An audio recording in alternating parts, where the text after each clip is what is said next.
नाजरीन आदाब। मैं हूँ समरीन नाज। मैं हूँ आपका दोस्त मोहम्मद अनस फैजी। मैं हाजिर हूँ लेकर आपकी जहन के तस्कीन का सामान यानी मंजर पस मंजर। अपने इस प्रोग्राम के हवाले से हम आपको दिल्ली और उसके अतराफ में होने वाली उन तमाम सरगर्मियों से रूबरू करवाते हैं जिन सरगर्मियों की बाबत आप जानना चाहते हैं या जिन लम्हात को आप दोबारा से जीना चाहते हैं। जी हाँ, डीडी उर्दू की यही कोशिश रहती है कि वो अपने नाजरीन के जहन के तस्कीन का सामान मुहैया कराए। और आज की इस कड़ी में हम लेकर आए हैं ड्रामा मृत्युंजय की एक झलक और कराएंगे आपको ठुमरी फेस्टिवल की एक छोटी सी सैर। इसके अलावा जामिया मिल्लिया इस्लामिया में प्रोफेसर शहपर रसूल साहब की शख्सियत पर मुनक़िदा सेमिनार की एक झलक।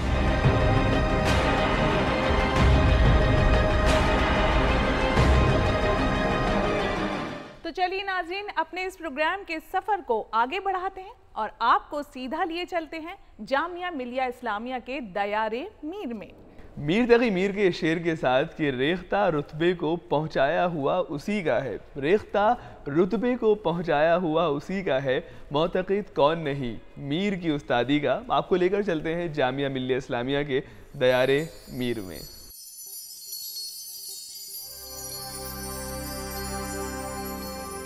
गुज़िश्ता दिनों जामिया मिल्लिया इस्लामिया के दयारे मीर में जामिया के तालिब इल्मों और असातिज़ा ने प्रोफेसर शहपर रसूल की खिदमत और तालिब इल्मों के तई उनकी मोहब्बत का एतराफ़ करते हुए उनके एजाज़ में एक तकरीब का इनेकाद किया। इस तकरीब में शामिल असातिज़ा ने अपने ख़यालात का इजहार कुछ इस तरह से किया। शहपर रसूल हमारे हद के मुमताज़ शायर हैं और इनकी हैसियत कई मानों में बेहद अहम है। इस वक्त वो शुबे उर्दू के सदर हैं और इससे क़ब्ल उर्दू एकेडमी दिल्ली के वाइस चेयरमैन भी रह चुके हैं। शहपर रसूल के मुतअद्दिद ऐसे अशार हैं जैसे कि मैंने भी देखने की हद कर दी, वो भी तस्वीर से निकल आया। और उसके अलावा मुतअद्दिद ऐसे अशार हैं जो उन्हें ज़िंदा रखने के लिए काफ़ी हैं। शहपर रसूल की शायराना खूबियों, उनकी शख्सियत की दिलावेज़ी, कशिश और उनकी गुण खुसूसियात की वजह से इस जलसे का इनेकाद किया गया है। इसमें प्रोफेसर खालिद महमूद ने अपना मकाला पेश किया है और दूसरे लोग उन पर शख्सी खाका और मज़ामीन भी पेश करेंगे। मजमूई तौर पर ये शहपर रसूल के शहदाइयों, शागिर्दों और उनके दोस्तों की महफ़िल है जो उनके शायरी को याद करना चाहती है और उनकी शायरी को मज़ीद ज़िंदा जावेद करने की ख्वाह है। इस तकरीब में दूसरी दानिशगाहों से भी बड़ी तादाद में असातिज़ा और तालिब इल्मों ने शिरकत की। प्रोफेसर शहपर रसूल के ताल्लुक़ से उनके तासुरात कुछ इस तरह से रहे। आज का जो प्रोग्राम है वो शहपर रसूल के हवाले से है। उर्दू शायरी का बहुत ही अहम नाम है। उर्दू गज़ल में ख़ास तौर से और 1980 के आसपास और उसके बाद की एक पूरी खेप है उर्दू शायरी में, जिसमें अगर 8-10 नाम पूरे हिंदुस्तान के पैमाने पर अगर हम लेना चाहें तो उसमें शहपर रसूल का नाम बहुत नुमाया तौर पर हमारे सामने आता है। शहपर रसूल का एक शेर मैं सुनाना चाहता हूँ, आप अंदाज़ा करें कि वो किस तरह से हिस्सियत को, सेंसिबिलिटी को वो अपनी शायरी में पेश करते हैं। वो शेर है कि मुझे भी लम्हे हिजरत ने कर दिया तक़सीम, निगाह घर की तरफ है कदम सफ़र की तरफ। आप गौर करें कि इस एक शेर में शहपर रसूल ने तक़सीम हिंद के पूरे वाक़ये को, उस हादसे को, उस सानिये को किस खूबसूरती के साथ पेश किया है। ये शहपर रसूल साहब के एजाज़ में इस प्रोग्राम का इनेकाद किया गया है और शहपर रसूल साहब के कई शेरी मजमूए आ चुके हैं। अच्छे शायर हैं, बल्कि मौजूदा दौर के अहम शायरों में से एक हैं और अच्छे उस्ताद भी हैं। इसके साथ साथ एक अच्छे इंसान हैं वो, और मुझे अक्सर इनकी निजी महफ़िलों में भी बैठने का मौका मिला है और जिस महफ़िल में वो बैठते हैं उसको ज़ाफ़रान जार बना देते हैं कि उस महफ़िल में कोई खामोश नहीं बैठ सकता है, कोई गमज़दा नहीं बैठ सकता है।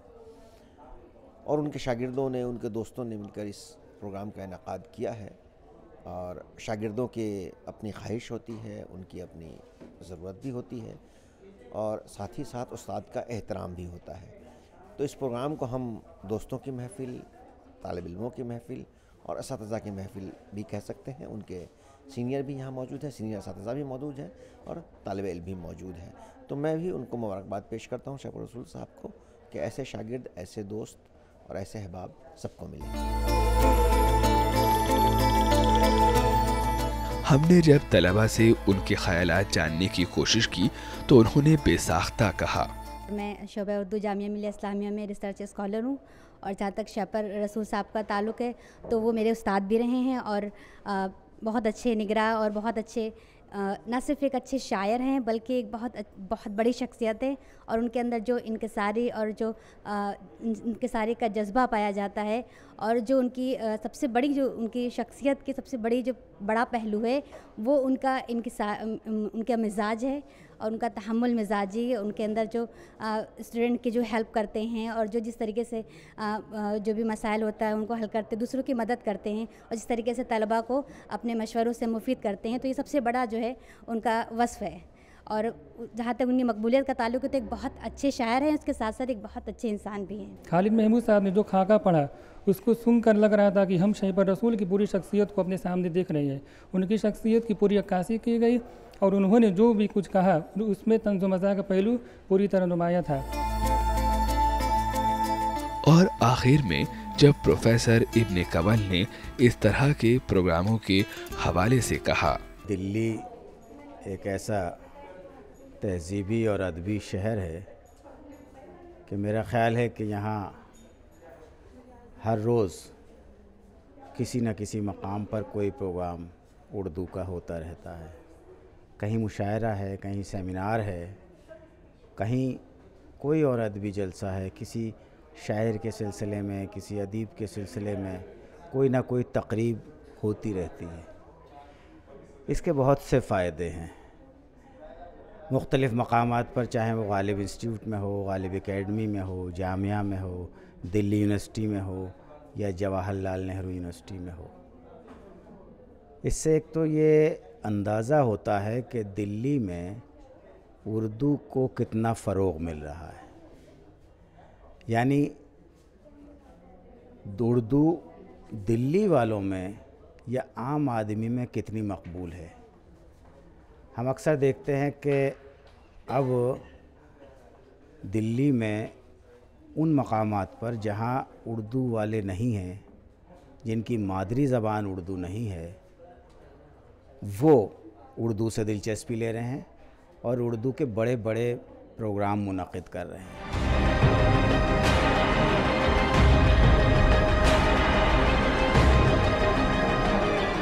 तो देखा नाज़रीन आपने कि किस तरह लोगों ने अपनी खुलूस और अपनी मोहब्बत का इजहार किया। इस तरह की नशिस्तों का इनेकाद समरीन मुझे लगता है कि होते रहना चाहिए, जहाँ पर असातिज़ा मौजूद हों तो इस महफ़िल में सीखने का मौका मिलता है।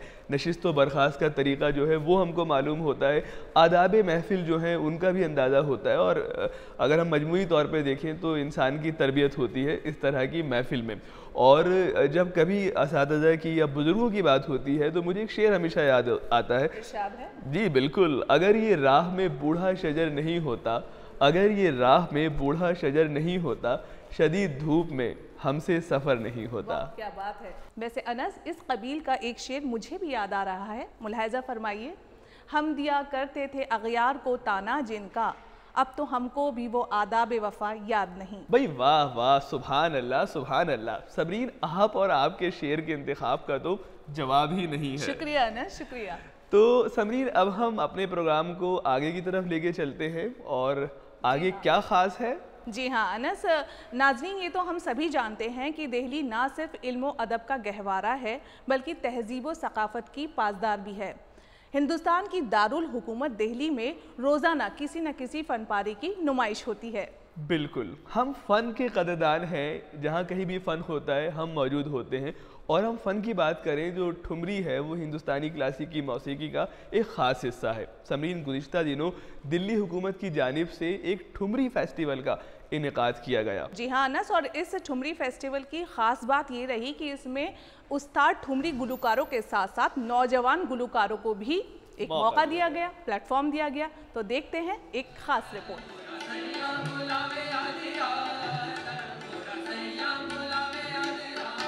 गुज़िश्ता दिनों दिल्ली में साहित्य कला परिषद की जानिब से कमानी ऑडिटोरियम में ठुमरी फेस्टिवल 2018 का इनेकाद किया गया। इसमें शायकीन का हुजूम बरपा था।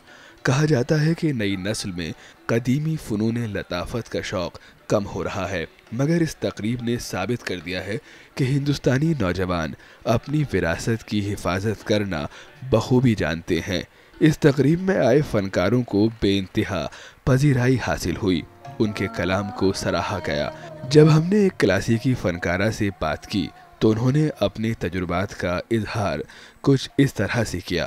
ठुमरी है क्या, तो एक ही शब्द कहूँगी मैं कि thumri is the language of emotions, जिसे कहते हैं हिंदी में भाव प्रधान शैली है। गायन की शैलियाँ बहुत हैं, ध्रुपद, धमार, ख्याल, तराना, टप्पा, सारे गज़ल, सब तरह की शैलियाँ हैं गाने की। और जैसे कहते हैं मूर्ति आपने बनाई, बड़ी सुंदर बनाई उसमें, लेकिन उसमें अगर आत्मा नहीं है तो फिर वो एक मूर्ति रह जाती है। वैसे अगर ठुमरी गाने वाले या ठुमरी जो भी कलाकार हैं या जो संगीतकार जैसे भी है जो गाना गाएंगे या करते हैं, अगर उस ठुमरी में भाव रहे तो वो ज़्यादा आनंदमय होता है। ऐसे तो टेक्निकली भाई तान भी है, मुर्की भी है, सब कुछ है, लेकिन मैं ये समझती हूँ कि ये भाव प्रधान शैली है। और इसके अंदर सबसे बड़ी बात है कि ठुमरी में साहित्य भी है, संगीत भी है, संगीत से राग भी हैं इसके अंदर, और ताल भी है। ऐसा नहीं कि सिर्फ एक ही चीज़ है। तो साहित्य और संगीत दोनों तो समावेश एक ही साथ चलता है। तो इसके अंदर जो साहित्य है उस पर भी ध्यान देना पड़ता है कि कौन से शब्द हैं, कैसे हैं, और उसका बोल कैसे बनाना चाहिए, कैसे गाना चाहिए। ये भी एक शिक्षा की बात होती है, तालीम की बात होती है। तो ये सब ठुमरी में काफ़ी अपना आनंददायक होता है अगर उसको आदमी समझ ले।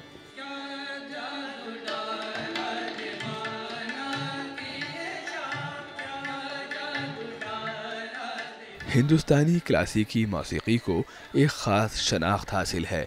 इसकी अहमियत और मकबूलियत का अंदाज़ा इस बात से लगाया जा सकता है कि पूरी दुनिया में हमारी क्लासिकी मौसीकी को लोग न सिर्फ पसंद करते हैं बल्कि उससे अपने आप को सराबोर भी करते हैं।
तो समरीन, हमारे नाजरीन के साथ साथ आपने भी देखा कि किस तरह से हमारा जो नौजवान तबका है वो इस तरह की कोशिशों में, इस तरह के प्रोग्रामों में पेश रहता है। बिल्कुल, और हमने ये भी देखा कि ना सिर्फ हॉल भरा हुआ था बल्कि हॉल की सीढ़ियों तक पे लोग बैठे। बिल्कुल, और इसके बावजूद तादाद बहुत ज़्यादा होने के बावजूद एक ख़ास सलीका था तमाम लोगों में और एक ख़ास रख रखाव के साथ बैठे हुए। तो यही खासियत है। जी हाँ, तो अनस अपने प्रोग्राम मंजर पस मंजर को आगे बढ़ाते हैं और हम अपने नाज़रीन को लिए चलते हैं इल्म व अदब के एक और गहवारे यानी जवाहरलाल नेहरू यूनिवर्सिटी के कन्वेंशन सेंटर में। जी हाँ, जहाँ ईश्वर शून्य का तहरीर करदा ड्रामा मृत्युंजय जो है उसको स्टेज किया गया। नाजरीन, ये तो हम सभी जानते हैं कि हर ज़माने में ज़ात पात, अमीर गरीबी और तबकाती नज़रिया आम रहा है, इसी जात पात और तबकाती नज़रिया के मद्देनज़र लोगों को उनकी काबिलियत के एतबार से वो जगह नहीं मिल पाई जिसके वो अहल थे। समीन, आपने ठीक कहा, मौजूदा मंजरनामा जो है वो भी इसी तरह के तबकाती निज़ाम जो है उसकी अक्कासी करता है। हमें मुल्क के बेशतर हिस्सों से, अजला से इस तरह की ख़बरें मौसूल होती रहती हैं जहाँ तबकाती जो टकराव है वो कहीं ना कहीं उभर कर सामने आता रहता है। जी अनस, बिल्कुल सही फरमाया आपने। ईश्वर शून्य का ड्रामा मृत्युंजय ने महाभारत को एक नए जाविये से पेश किया है। देखते हैं एक रिपोर्ट।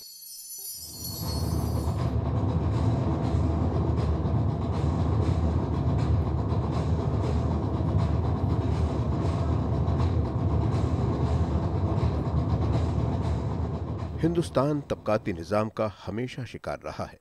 हर दौर में लोगों को इस तरह की परेशानियों का सामना करना पड़ा है। इसी कश्मकश को बयान करता हुआ ईश्वर शून्य का तहरीर करदा ड्रामा मृत्युंजय है। इसमें एक इंसान की जिंदगी के जद्दोजहद का नक्शा खींचने की कोशिश है। ड्रामा निगार ने बंटवारे को लेकर खानदानी रस्साकशी की तस्वीर भी खूब खींची है। युद्ध से आज तक कोई भी समस्या नहीं सुलझी, अभी तू बड़ी ही है, क्योंकि हिंसा जीवन का अंतिम ध्येय नहीं हो सकती।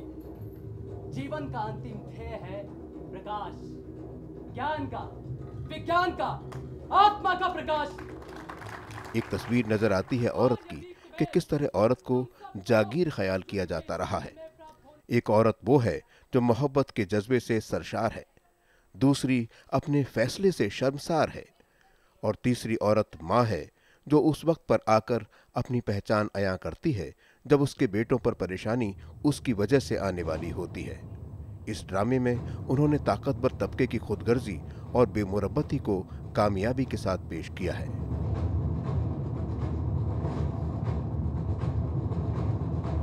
जिंदगी के नशे व फराज को बयां करता हुआ ये ड्रामा हर जमाने की अक्कासी करता नजर आता है। आखिर में वो मैदान जंग में बेयार व मददगार तने तन्हा निहत्था पहुंचता है। उसके सगे भाई अर्जुन का दिल डगमगाता है एक निहत्थे पर वार करने के लिए, मगर इस तरह ये ड्रामा इख्तिताम को पहुंचता है। मगर ये ड्रामा बाशऊर लोगों के जहनों में सवाल छोड़ जाता है कि मुल्क की बेहतरी के लिए जरूरी है कि तबकाती निजाम को खैराबाद कहा जाए। यदि इंद्र मेरे द्वार पर याचक की मुद्रा में आएंगे तो मैं उनको अपने कवच कुंडलों का दान अवश्य दूंगा, किंतु इससे तो आपके प्राणों पर संकट आ जाएगा। प्राण कीर्ति से बढ़कर नहीं हो सकते वृषाली। कीर्ति, कीर्ति, आपके पास क्या कम कीर्ति है? और आप क्या करेंगे ऐसी कीर्ति का जिससे प्राणों पर संकट आ जाए? अपयश के साथ जीना तो मृत्यु से भी अधिक दुखदाई है वृषाली। कल साक्षात स्वर्ग इस सूत पुत्र के आगे भिक्षा मांगने आएगा। इस वैभव के समक्ष तो मैं अपने प्राणों की भी आहुति। ये आप क्या कह रहे हैं? जीवन की आशा सभी आकांक्षाओं से श्रेष्ठ होती है, और फिर मृत्यु के उपरांत कीर्ति का क्या उपयोग? जन्म और मृत्यु के संबंध में मेरी धारणा अलग है वृषाली। केवल जीवित रहना ही जीवन नहीं होता, जीवन के कुछ उच्च आदर्श होते हैं। जो लोग कल इंद्र को मेरे पास भेज रहे हैं वो केवल जीवित रहना चाहते हैं।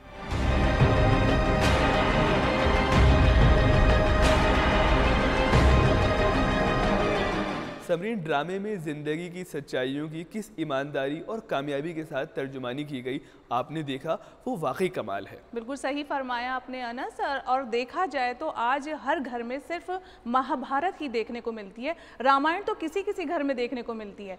हम अपने रिश्तों के जो तकद्दुस है उससे बहुत दूर होते जा रहे हैं। और हमें यही समझना होगा, जो रिश्तों का तकद्दुस है, आपसी मेल मिलाप है, भाईचारा है, हमें उस एहसास को दोबारा ज़िंदा करना होगा।